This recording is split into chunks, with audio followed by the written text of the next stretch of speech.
الحمدللہ رب العالمین والعاقبۃ للمتقین الصلاۃ والسلام علی سید الانبیاء والمرسلین اما بعد فاعوذ باللہ من الشیطان الرجیم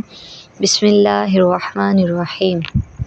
تمام تعریفیں اللہ جل شانہ کے لیے ہیں جو تمام خوبیوں کا خالق ہے، مالک ہے، رازق ہے، میرا اور آپ کا پیدا کرنے والا ہے، مارنے والا ہے اور پھر سے جلا دینے والا ہے۔ جو کچھ آسمانوں میں ہے اس کو بھی جانتا ہے اور جو کچھ زمین میں ہے اس سے بھی واقفیت رکھتا ہے، اور ہزارہا شکر اس پاک ذات کا جس نے آج پھر مجھے بتانے اور آپ کو سننے کی توفیق عطا فرمائی۔ سب سے پہلے میں اپنے تمام دیکھنے والے اور سننے والوں کو پروگرام علم الصیام میں خوش آمدید کہتی ہوں، اور میرا آج کا خوبصورت موضوع تسبیح پر ہے، حمد و ثنا پر ہے۔ میرا آج کا موضوع پہاڑوں اور پرندوں کی تسبیح ہے کہ کس طرح پہاڑ اور پرندے بھی اللہ کی حمد و ثنا کرتے ہیں، کہ اللہ کی حمد کے ترانے گاتے ہیں، اور صرف انسان ہی نہیں بلکہ چرند پرند ہی نہیں بلکہ پہاڑ بھی اللہ کی حمد و ثنا میں گونج اٹھتے ہیں۔ قال اللہ تبارک و تعالی فی القرآن المجید و فی القرآن الحمید وَلَقَدْ آتَيْنَا دَاوُودَ مِنَّا فَضْلًا یا جبال اوبی مَعَهُ وَالطَّيْرُ۔ اللہ کریم قرآن کریم میں صرف یہی نہیں فرماتا وَلَقَدْ آتَيْنَا دَاوُودَ مِنَّا فَضْلًا، بلکہ آگے فرماتا ہے یا جبال اوبی مَعَهُ وَالطَّيْرُ۔ تو آغاز موضوع حضرت داؤد علیہ السلام اللہ تعالیٰ کی بارگاہ میں تسبیح و تقدیس میں بہت ہی زیادہ مشغول و مصروف رہتے تھے، اور آپ اس قدر خوشحال تھے،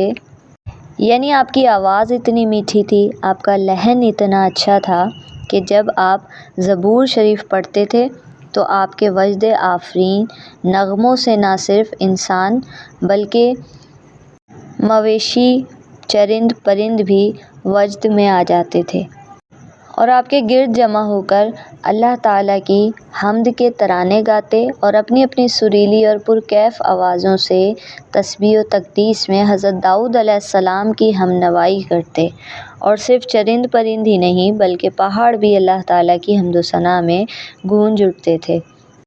حضرت داؤد علیہ السلام کے ان معجزات کا ذکر اللہ تعالیٰ نے سورۃ الانبیاء، سورۃ السبا، سورۃ الصاد میں صراحتاً کے ساتھ بیان فرمایا۔ اللہ تعالیٰ نے سورۃ الانبیاء میں فرمایا، اور داؤد کے ساتھ ہم نے پہاڑوں کو مسخر کر دیا کہ وہ تسبیح پڑھتے اور پرندے بھی، اور ہم اس کے کرنے والے تھے۔ سورۃ السبا میں اس طرح اللہ کریم نے ارشاد فرمایا کہ بے شک ہم نے داؤد کو اپنا بڑا فضل دیا، ہم نے فرما دیا کہ اے پہاڑوں اس کے ساتھ اللہ کی طرف رجوع کرو، اور اے پرندوں تم بھی اللہ کی طرف رجوع کرو۔ سورۃ الصاد میں اس طرح اللہ کریم نے ارشاد فرمایا کہ بے شک ہم نے داؤد کے ساتھ پہاڑوں کو مسخر کر دیا کہ وہ تسبیح کرتے شام کو اور سورج چمکنے کے وقت، اور پرندے جمع کیے ہوئے سب ان کے فرما بردار تھے۔ تو یہاں معلوم ہوتا ہے کہ بے عقل پرندے، بے جان پہاڑ جب اللہ تعالیٰ کی تسبیح و تقدیس کا نغمہ گایا کرتے ہیں، جیسا کہ قرآن کریم میں آیت مبارکہ میں ذکر ہے، تو اس سے ہم انسانوں کو یہ سبق ملتا ہے کہ ہم انسان جو عقل والے، ہوش مند، صاحب زبان ہیں، ہم پر بھی یہ لازم ہے کہ ہم اللہ تعالیٰ کی تسبیح اور اس کی حمد و ثنا کے اذکار کو ورد زباں بنائیں، اور اس پاک ذات کی تسبیح و تقدیس میں برابر مشغول رہیں۔ ایک طرف یہ داؤد علیہ السلام کا اللہ کی بارگاہ میں کرنے والا ذکر و اذکار تھا، دوسری طرف حضرت داؤد علیہ السلام کس طرح بادشاہ بنے۔ جب لوط بنی اسرائیل کے بادشاہ بن گئے تو آپ نے بنی اسرائیل کو جہاد کے لیے تیار کیا۔ ایک کافر بادشاہ جالوت اس سے جنگ کرنے کے لیے اپنی فوج کو لے کر میدان جنگ میں نکلے۔ جالوت بہت ہی قدآور اور نہایت ہی طاقتور بادشاہ تھا۔ وہ اپنے سر پر لوہے کی جو ٹوپی پہنتا تھا اس کا وزن 300 طل تھا۔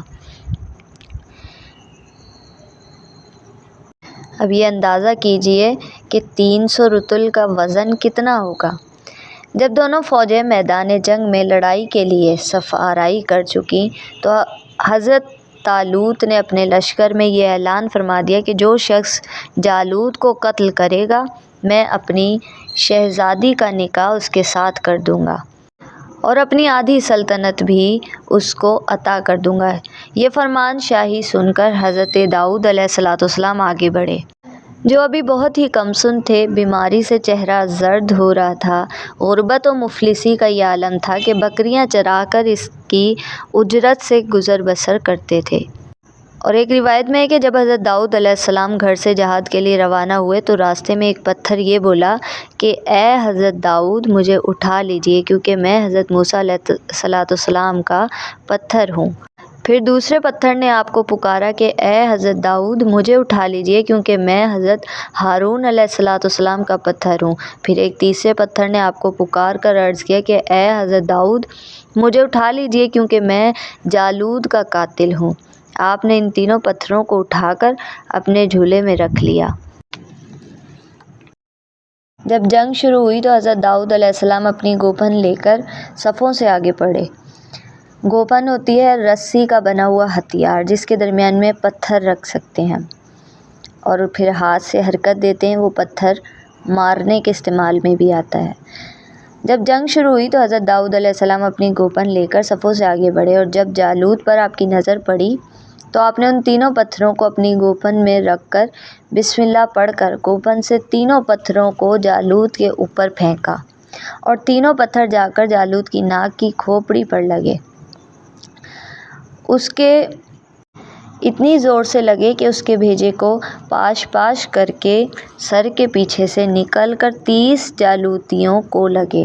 اور سب کے سب مقتول ہو کر گر پڑے۔ حضرت داؤد علیہ السلام نے جالوت کی لاش کو گھسیٹتے ہوئے لا کر اپنے بادشاہ حضرت طالوت کے قدموں میں ڈال دیا۔ اس پر حضرت طالوت اور بنی اسرائیل بے حد خوش ہوئے۔ جالوت کے قتل ہو جانے سے ان کا لشکر بھاگ نکلا اور حضرت طالوت کی فتح مبین ہو گئی، اور اپنے اعلان کے مطابق حضرت طالوت نے حضرت داؤد علیہ السلام کے ساتھ اپنی لڑکی کا نکاح کر دیا اور اپنی آدھی سلطنت کا ان کو سلطان بنا دیا۔ پھر پورے 40 برس کے بعد جب حضرت طالوت بادشاہ کا انتقال ہو گیا تو حضرت داؤد علیہ السلام پوری سلطنت کے بادشاہ بن گئے، اور جب حضرت شمویل علیہ السلام کی وفات ہو گئی تو اللہ تعالیٰ نے حضرت داؤد علیہ السلام کو سلطنت کے ساتھ نبوت سے بھی سرفراز فرما دیا۔ آپ سے پہلے سلطنت اور نبوت دونوں اعزاز ایک ساتھ کسی کو بھی نہیں ملا تھا۔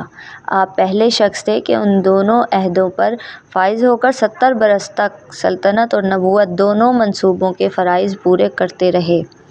اور پھر آپ کے بعد آپ کے فرزند حضرت سلیمان علیہ السلام کو بھی اللہ تعالیٰ نے سلطنت اور نبوت دونوں مرتبوں سے سرفراز فرمایا۔ جس داستان کا ذکر اللہ کریم نے قرآن کریم میں اس طرح فرمایا کہ اور حضرت داؤد علیہ السلام نے جالوت کو قتل کر دیا اور اللہ نے انہیں سلطنت اور حکمت عطا فرمائی اور انہیں جو چاہا سکھا دیا، تو معلوم ہوا کہ جب اللہ تعالیٰ اپنا فضل و کرم فرماتا ہے تو ایک لمحے میں رائی کو پہاڑ اور ذرے کو آفتاب بنا دیتا ہے۔ یہ غور کیجئے کہ حضرت داؤد علیہ السلام ایک کمسن لڑکے تھے، خود نہایت ہی مفلس و غربت میں زندگی بسر کر رہے تھے، غریب باپ کے بیٹے تھے، مگر اچانک اللہ تعالیٰ نے ان کو کتنا عظیم اور بڑے بڑے مراتب و درجات کے اعزاز سے سرفراز فرمایا، ان کے سر پر تاج شاہی رکھ کر انہیں بادشاہ بنا دیا، اور ایک بادشاہ کی شہزادی ان کے نکاح میں آئی۔ پھر نبوت کا مرتبہ بلند انہیں عطا فرمایا، اس سے بڑھ کر انسان کے لیے کوئی بلند مرتبہ ہو سکتا ہی نہیں ہے۔ اللہ تعالیٰ کی قدرت قاہرہ کا جلوہ دیکھو کہ جالوت جیسے جابر اور طاقتور بادشاہ کا قاتل حضرت داؤد علیہ السلام کو بنا دیا، جو ایک کمسن لڑکے اور بیمار تھے، اور وہ بھی ان کے 3 پتھروں سے قتل ہوا۔ حالانکہ جالوت کے سامنے ان چھوٹے چھوٹے 3 پتھروں کی کیا حقیقت ہے، جبکہ وہ 300 رطل وزن کی فولادی ٹوپی پہنا ہوا تھا، مگر حقیقت تو یہ ہے کہ اللہ تعالیٰ اگر چاہے تو ایک چونٹی کو ہاتھی پر غالب کر دے، اور اللہ تعالیٰ اگر چاہے تو ہاتھی ایک چونٹی کا کچھ نہیں بگاڑ سکتا، اور یہ سب ذکر الہی اور اللہ کے قرب کے سبب ہے۔ اللہ کریم ہمیں بھی ذکر الہی کرنے کی، اس کی حمد و ثنا میں مشغول رہنے کی توفیق عطا فرمائے۔ میرا بتانا، آپ کا سننا اپنی بارگاہ میں قبول فرمائے۔ جو بھی غلطی بے ادبی کوتاہی ہو ان تمام کو معاف فرمائے۔ کل پھر اسی وقت اسی چینل پر ایک نئے موضوع کے ساتھ ملاقات ہوگی، تب تک کے لیے دعاؤں میں یاد رکھیے گا۔ اللہ حافظ۔